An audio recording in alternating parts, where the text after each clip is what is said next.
કરીશું રાજકોટની તો રાજકોટ જિલ્લાના ધોરાજીના ઉપલેટાના ભાજપના ધારાસભ્ય મહેન્દ્રભાઈ પાડલિયાનો ફોટો અને નામ ધોરાજી ઉપલેટા બસ સ્ટેન્ડ ખાતે ખાતમુહૂર્ત પ્રસંગના બેનરમાંથી ગાયબ થઈ ગયું છે।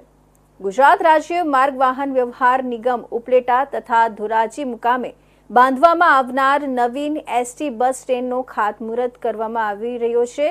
આ સમારોહમાં ધોરાજીમાં વિવિધ જગ્યાએ મસ્ત મોટા બેનરો લગાડવામાં આવ્યા છે, પણ આ બેનરોમાં વડાપ્રધાન નરેન્દ્ર મોદી, ગુજરાત રાજ્યના મંત્રી ભૂપેન્દ્ર પટેલ, ગૃહમંત્રી હર્ષ સંઘવી અને કેન્દ્રીય મંત્રી મનસુખ માંડવિયાના ફોટા જોવા મળી રહ્યા છે, પણ ધોરાજી ઉપલેટાના ધારાસભ્ય મહેન્દ્ર પાડલિયાના ફોટોગ્રાફમાં દેખાયા ન હતા।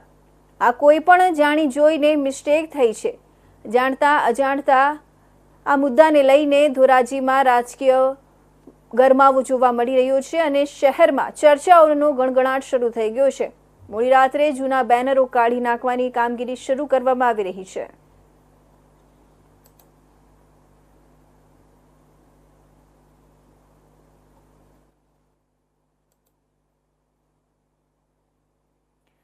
સુરત